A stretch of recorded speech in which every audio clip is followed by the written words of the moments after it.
there's going to be a period of time where there are going to be some rough spots, which is why it's so important for us to get ourselves together internally, so that we can deal with the external.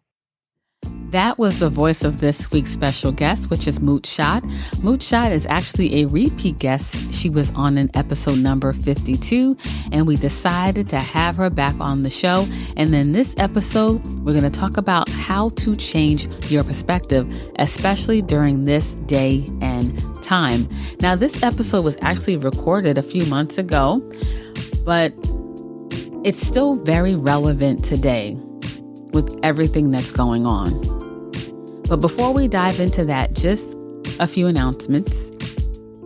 For those of you who don't know, October is the last month we will be in our business location.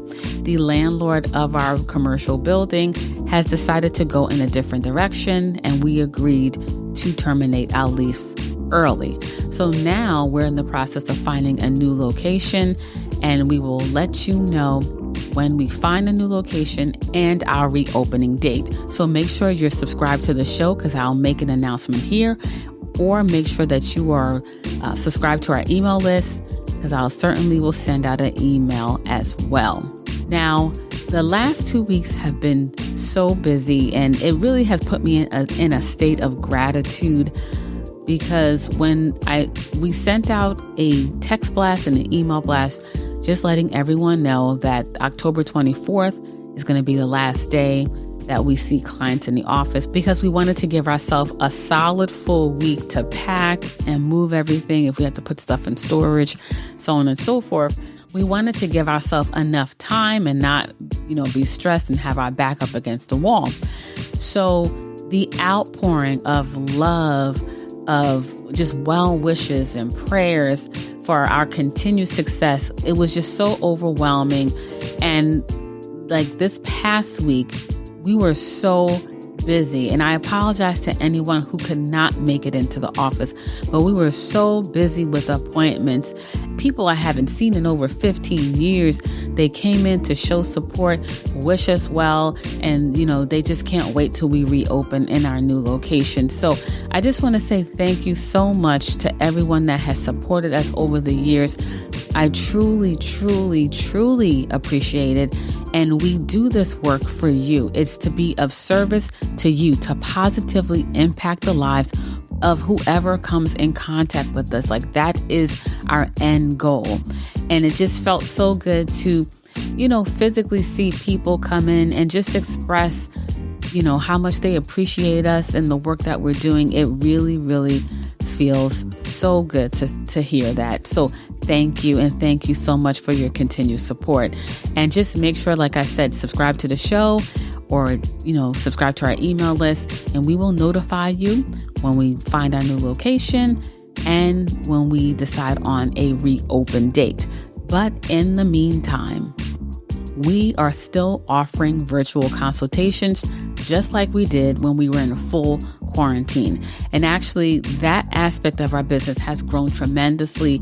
And I think, it's a level of convenience, because you don't have to think of logistics. And we work with people all around the world. So this is what we're still going to be offering in the meantime, as we transition to finding a new place. As far as colon hydrotherapy and massage therapy, we are going to suspend that until we find our new location, but we are still offering virtual consultations. And all of our clients that are working with us now, everything is just going to keep moving forward. We're going to still, provide our consultations, our guidance, support, accountability. Olivia's going to call you once a week, check in, make sure you're doing okay. All that is still going to continue. The only difference is that all the consultations and check-ins will be virtually. Okay. So stay tuned for the future news. And yes, thank you once again, everyone, for the support. In the previous episode number 232, I know I mentioned that our intention was to release one episode for the remaining months of the year. But, Jamal and I were talking, and we were brainstorming on some ideas for particular shows. So we probably will release more episodes. So stay tuned for that. But there will be one in the month of November and one in December. And then going into the new year, we'll probably ramp it up a little more. But we'll see. I always flip-flop and go either way. But just know episodes will be released in November and December. So now let's dive into this week's episode. And as I mentioned, we have a repeat guest, Mut Shat. She was featured in episode number 52. I will list Mut Shat's bio in the show notes page for this episode, which is lifestrengthandhealth.com/233. That's lifestrengthandhealth.com/233. And in this episode, we're going to talk about how to change your perspective, especially during these days and time. So without further ado, let's dive into the interview. Greetings, everyone. Jamal here. And we are continuing to try to provide you with support during these challenging times and to hopefully make things a little bit easier for you. And we're getting information as far as like the things that we need to be doing, the things that we need to be doing during these times, but we try to add a little bit more information to that. We try to add a holistic perspective, right? Not just looking at it from a like a linear perspective of, okay, let's wait for a vaccination or let's like wash your hands. Just looking at it from more of a practical perspective. A couple of nights ago, I had Ronnie on and we spoke about fitness. We spoke about things that you could do during the day to help with just dealing with being indoors all the time. We spoke about some tactical things. So, we want to continue to try to provide you with more information other than, wear masks, like wash your hands and just the typical things that we've been getting. We want to try to provide you with a holistic perspective and just help you to be more holistic in your approach to wellness. And today I have a very special guest that is joining us today, Mut Shat. She actually was on episode 52 of our Life, Strength, and Health podcast, and that was an incredible show. So if you didn't get a chance to check that out, please do. It's very rare that we bring guests back on a second time, but I really thought that it was appropriate and good timing to bring her on today, because one of the things that she specializes in is to help people to recenter, rebalance, and to get control of their mental and emotional states through Kundalini Yoga and through meditation. She is owner of a wellness center in the Bronx called Light Yoga and Health, and she holds classes in her areas of expertise to really help people. So I really wanted to get her on the show and to be able to share her wisdom and expertise with you today. Mut Shat, are you with us? Yes, I am. Yes, okay. I am. Great for joining us. Thank you. Thank you so much for having me, Brother Mentu. I surely appreciate it. No problem. I know it's been a little while. A lot has happened, being in the middle of this crisis right now. How is everything holding up on your side? Well, the things are a little crazy in New York if you listen to what they're saying in the media. Yeah. Supposed to be the epicenter. Right. But, I'm just being the epicenter of my epicenter. Right. And that's Absolutely. What we all have to do. Yeah. We can't be swept away by the madness. Right. And just like in energy and emotionally, like do you feel the tension out there, or you think overall people are handling things pretty well? From what I see, the people in the street are handling things pretty well. I've been to the park a couple of times, and although the park is not full, people are there. And people seem to be good-natured about things. I don't see people stressing out. There are a lot of lines all over the place, and people are calm. Right. Yeah. Well, I mean that's a good thing. I think it's mixed. I mean, I definitely are seeing the calmness of people, but I do see people that are very stressed by the situation. I think the stress is more of just a result of everything that's happening. I know with a lot of our clients, a lot of people are stressed from just having to stay home most of the time and not being able to change their routine, or just more demands that are coming down on them during these times. You would think that people would have less demands and will be understanding, but it seems the opposite. Everyone is saying that they're actually getting more, even though they may be working from home, they're getting more work. And now you have people with children. They have to deal with homeschooling on top of their work and other things that they have to do. So definitely, I'm seeing like both sides of things. I would like to respond to that. Yeah. Now, although I say that people on the streets are calm because that's what I'm seeing. Yeah. I know from looking at my family and speaking to friends that there is a low level stress that's going on. It's like a low grade fever. When you have a low grade fever, you know that there's inflammation somewhere. Right.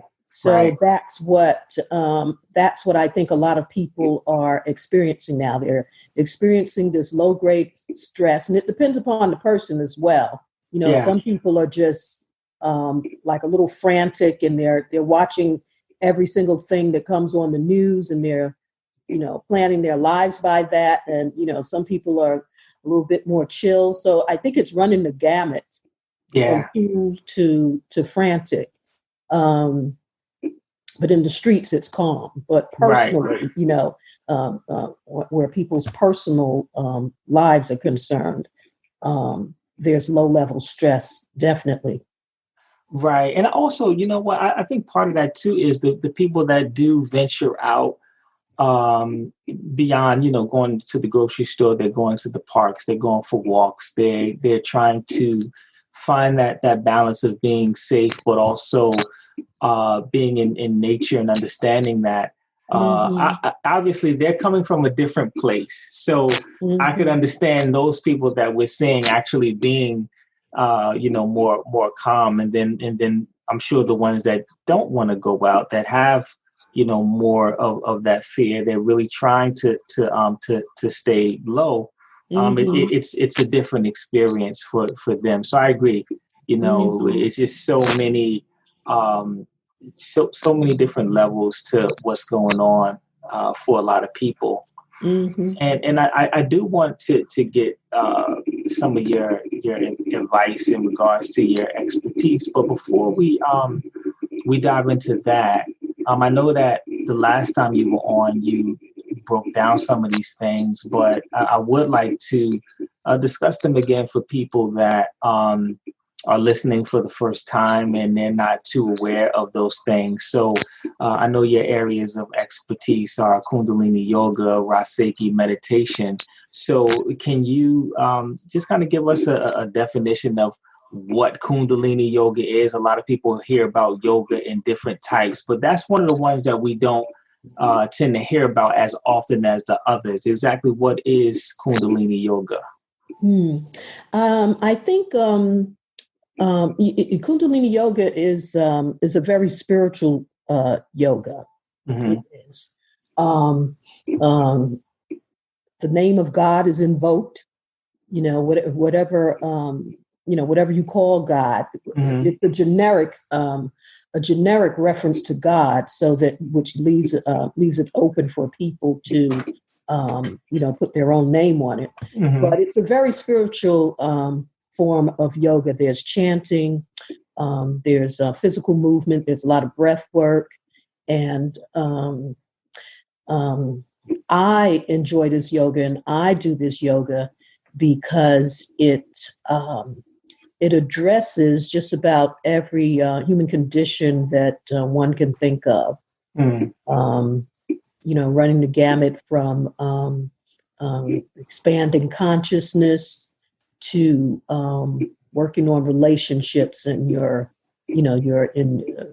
related to the second chakra and that sort of thing.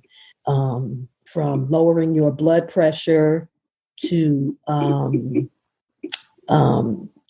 how to communicate better. Right. So there's like meditations and kriyas, which are a series of exercises to address just about any human condition or experience that you can think of. And that's what I appreciate about it, because you can be systematic about how you work on yourself. Yeah. One of the things that I try to approach everything that's going on is just to kind of add an alternative perspective, because it's unfortunate about the things that are going on, but there's you can always see like positive things in every situation. Oh, yeah. If you study it enough, and you can see these areas. And one of the things that you talk about with Kundalini Yoga is just this expanding of consciousness.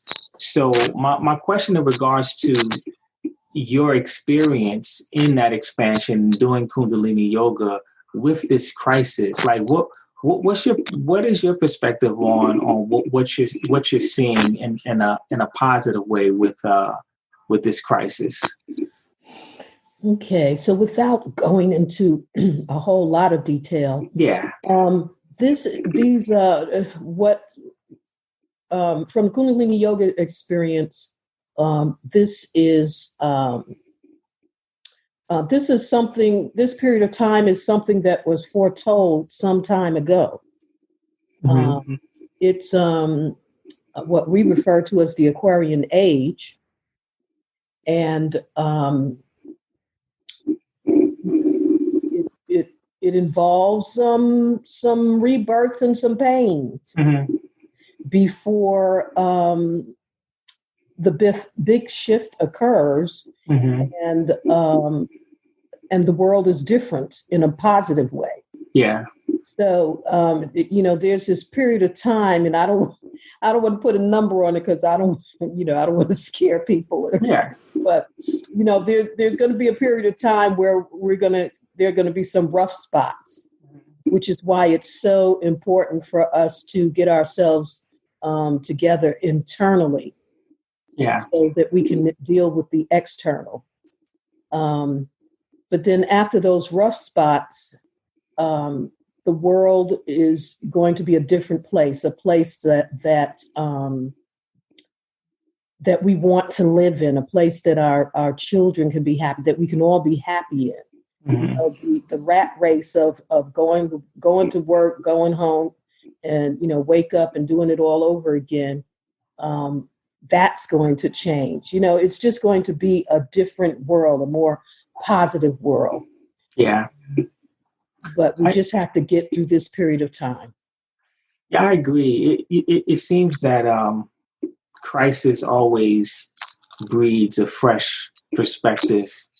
And one of the things that I'm starting to see, one of the shifts that I'm starting to see is just how people are beginning to unify differently. I see people being more, trying to be more social, reaching out to loved ones, and, just creating, even though people aren't able to go physically see someone, but taking the time to reach out more often to loved ones, and to have different ways of communicating and things like that. I am starting to see that one of the things that we're talking about with Brother Ronnie a couple of days ago is just this explosion in fitness, like people actually wanting to be more healthier, to eat better, to exercise more, and maybe they're afraid and they want to,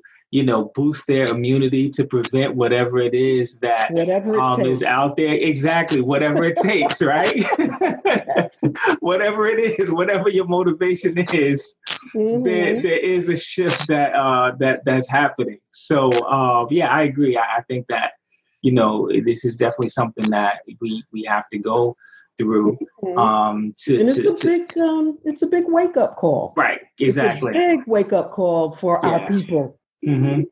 Because now we have to really look at this thing here. Yeah. We have to really look at how we're living our lives and, whether or not we're living in healthy ways or not, and how that can affect us when something like this happens. I mean, it definitely, this is definitely a good thing. Yeah. In its way.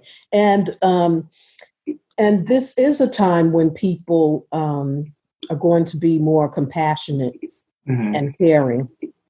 And if they are not, then they're going to misunderstand these times.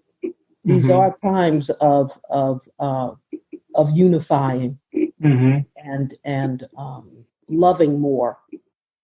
And ultimately, it may sound corny, but ultimately, that's what's going to turn everything around. Agreed. And I'm definitely seeing some environmental shifts that are happening. I mean, you're right in New York, so I'm sure if you've been looking up, I'm sure that you can see clearer skies, and probably better quality air. I mean, I can, when I go out, just walking in nature, I can definitely, smell the difference. Yeah.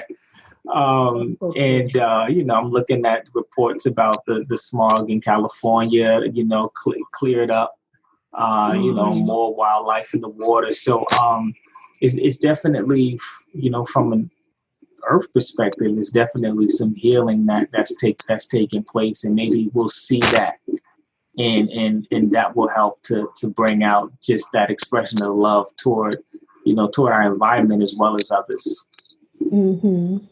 Yes, definitely.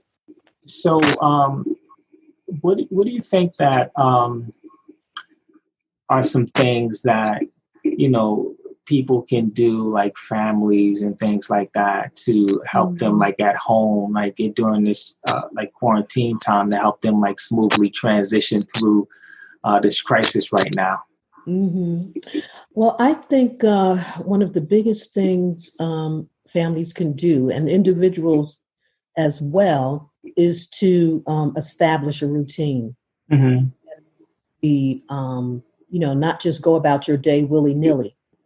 Willy-nilly, but to establish a routine. First thing in the morning, first thing in the new day, check in with your God and check in with your ancestors. Give thanks for the breath of life. I do every new day. I say that I give thanks for the breath of life. Absolutely.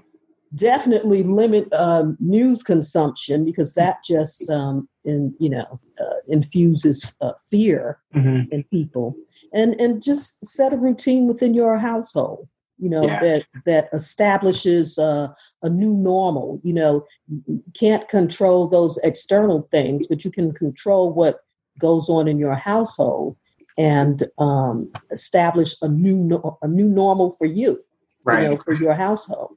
And, that could be, the first thing in a new day, everybody exercises, the entire family exercises. You all have breakfast together, and, you can add some prayer and meditation there. That would be great. But have some kind of family movement, definitely. They say that people really putting on the pounds because folks are staying home and just eating. And, Right. We know that that's one of our worst enemies. So we have to keep it moving. We have to keep it moving. So perhaps exercising as a family. And then you do your work in your school, your job or whatever, and have your playtime and maybe build some 3 days a week or so, something where you do things as a family. And one of the activities that I really suggest is everybody in the family visualizing a positive future. What does that look like? We have to think that way. That's one of the reasons why that movie Black Panther was so popular, because it was a vision of a future in which Black people were thriving. Yeah. And so we need to visualize that, because whatever we visualize, we can create. And we need that as a global community, Black and brown people, visualize a beautiful, wonderful future for us. Yeah. I think that's incredible and very important. Before this crisis happened, I was going to the gym. Me and Kim, we were going to the gym, and obviously all of the gyms closed, and so we started working out from home. And I just noticed that our daughter Seora, she took a serious interest in exercising with us. It's something that she really wanted to do. So we, just kind of took on this family exercise schedule together, and like exercise hobbies. Like we've all been jump roping and trying to get really good at it with tricks and everything, and it can be a really, really good family bonding experience to exercise together, going for walks and things like that. So I think that's great. One of the things that you also mentioned was just like news consumption, and I definitely can see people that watch too much news, how it has a impact on them, as far as like fear and them being like concerned about things. One of the things that I try to do is I don't watch the news at all. I just rely on people who send you things. Exactly. People who send me things. Or, like, for example, I try to stay, as a business owner, I like to try to stay up to date with what's going on as far as just updates with the current crisis. So I'll just go on YouTube and I'll just, put in, the current update with the governor, and I'll just get a quick, 2-minute address or whatever. You're being selective, and that's what we have to do. We have to be selective. Exactly. Yeah. So it's easy to get the information. You don't have to feel like you're going to miss out on something, or you won't be in the know if you don't watch the news. Right. Yeah. I was I was reading this one book. The author was talking about how, he did an experiment. So for 3 years, he didn't watch any news, and he didn't set out to receive any news. He intentionally didn't read any articles.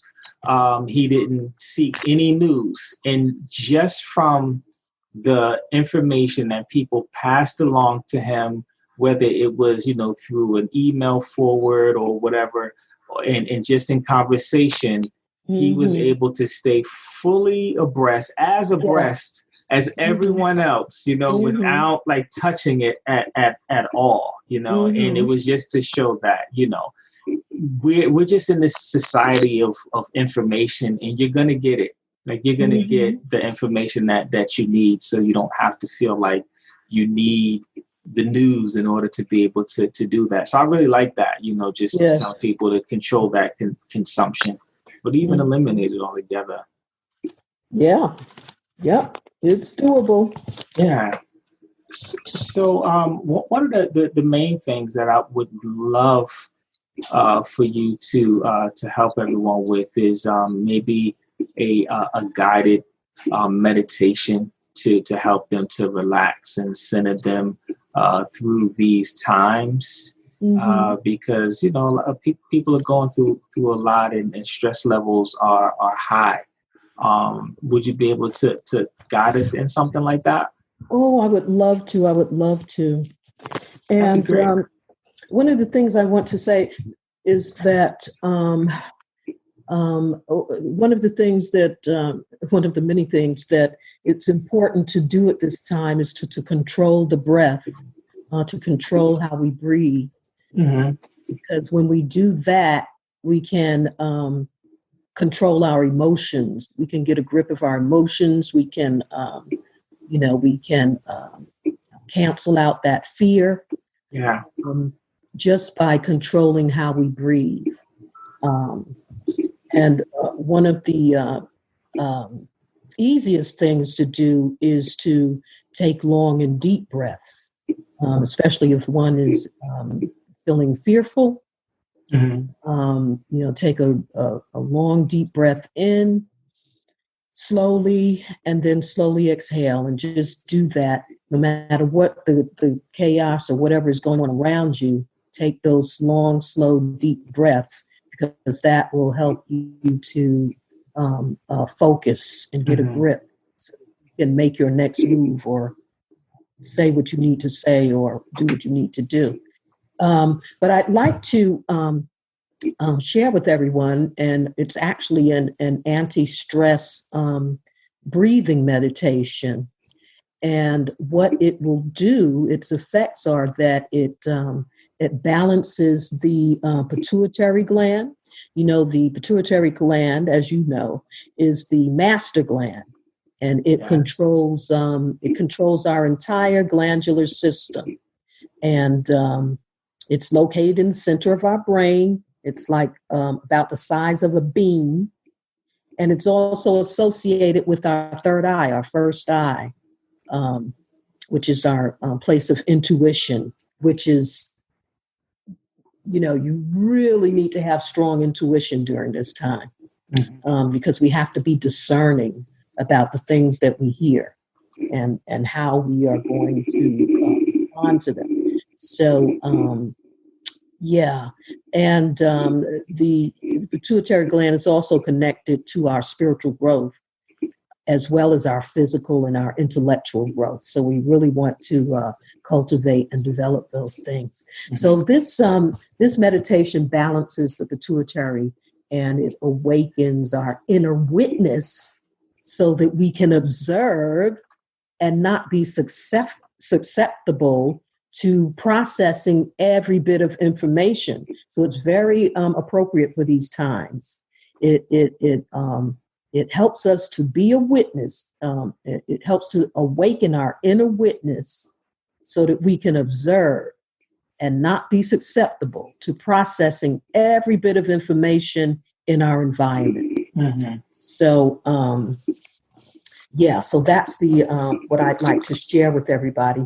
So in order to do this meditation, folks should sit comfortably. You can sit either in a cross-legged position on the floor, or they can sit in a chair with the feet flat on the floor. And the spine should be straight.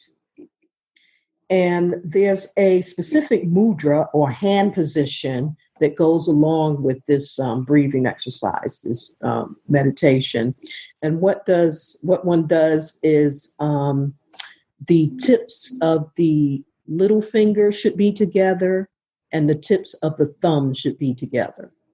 And the other fingers are straight forward. The other fingers, they're touching each other on the same hand, but they're not touching the opposite fingers. So the hands are extended straight out between the navel and the heart center. So this mudra, where the little fingers are touching, the thumbs are touching, and the other fingers are just straight out, is in between the navel and the heart center. And the eyes are focusing on the tip of the nose during this meditation. And what that does is it actually pulls on the the optic nerves, which stimulates the pituitary gland and the pineal gland as well.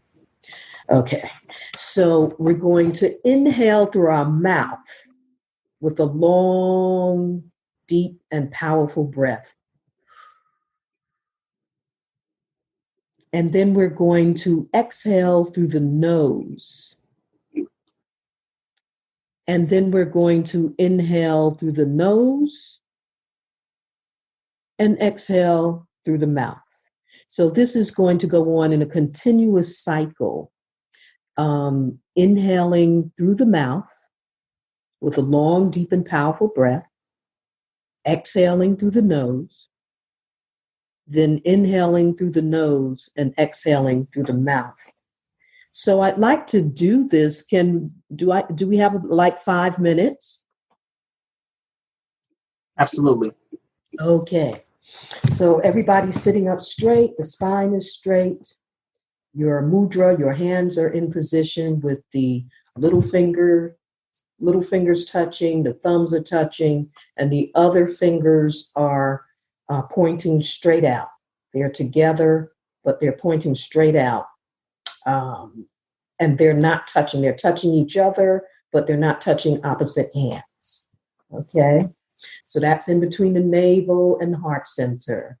And we're going to begin by inhaling through the mouth very slowly and deeply.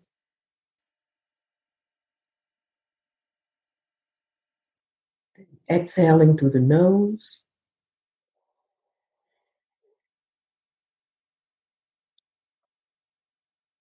Then inhaling through the nose.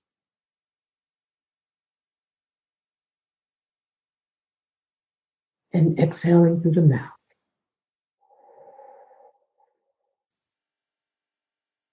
Continue by inhaling through the mouth. And just continue that cycle. Nose.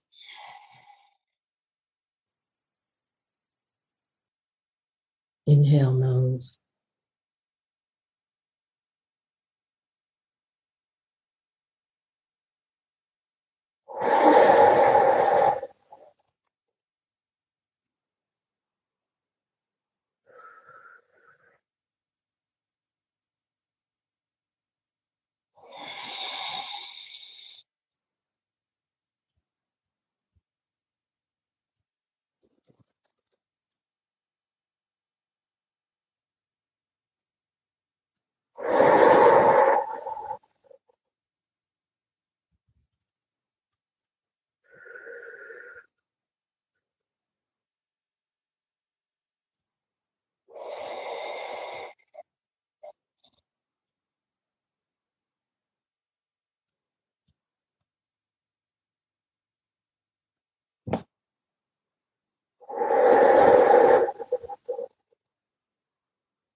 Keep focusing at the tip of the nose.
Last cycle, inhale.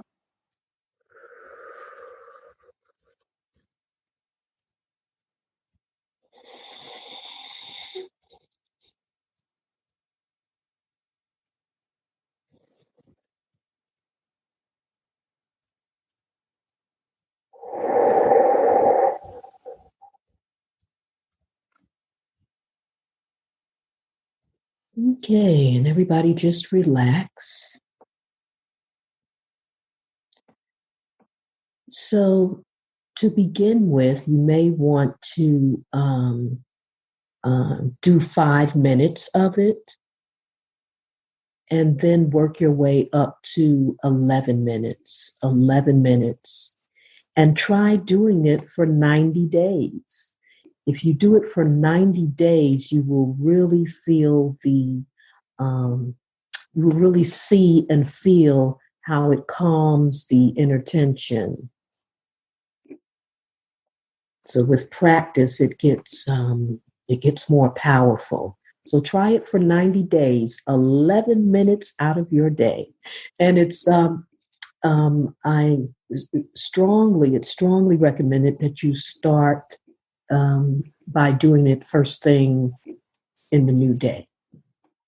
You can even do it before you get out of bed. You can do this breathing exercise, or at the end of the day before you go to sleep. But it really can set the tone for your day if you do it in the early part of the day. And it can also be something to calm you down and get ready for sleep at the end of the day. You can teach it to your children. It's great for children to do. And, it can be something that the entire family takes time out, 11 minutes out of the day to do together.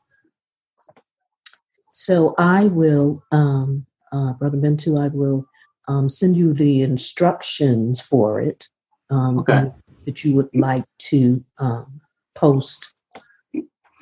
Yeah, that'd be great. Yeah, we can post that in the show notes, and we'll also send that out in an email as well for people who get the replay for this. I think that's great, and I do have a question. So today we did 5 minutes, and you suggest 11. So is it one of those things where people will slowly move up, or they can just, if they have the time, they could just go for the 11 minutes? I strongly suggest 11 minutes. Okay. Gotcha. 11 minutes is the thing. Gotcha. But for folks who are not accustomed to this sort of breathing, or they're easily distracted, working way up by beginning with 5 minutes would help. But you really want to do 11 minutes. Yeah. Okay. That's the goal. Gotcha. Yeah, I really appreciate that. I know that it's so needed during these times to give people a tool that they could use to balance and to de-stress a bit. Mm-hmm. And I know that you teach further classes so that people can continue this journey if it's something that piqued people's curiosities and they want to go a little bit further. Can you talk a little bit about your classes? Sure. Well, since this whole situation started, I'm closed like everybody else. However, I am open online. I do a Sunday class at 11. I do Sunday classes at 11 a.m. from 11 a.m. to 12:30. And in fact, we're doing a wonderful set of exercises tomorrow. And it's called Withstand the Pressure of Time. Withstand the Pressure of Time. And it's a powerful, energetic kriya. It's a full tune-up of the nervous system, because it's our nervous system that is affected by this low-level stress. It puts, it puts a pressure. It puts pressure on the nervous system in a very negative way. All of the stress. So this is a powerful Kriya that is a full tune-up for the nervous system. And the nerves have to be tuned up and healthy in order to withstand the pressure of the time. So this is a very appropriate, I would say, meditation to do. So I hope that folks can join us. This is via Zoom at 11 a.m.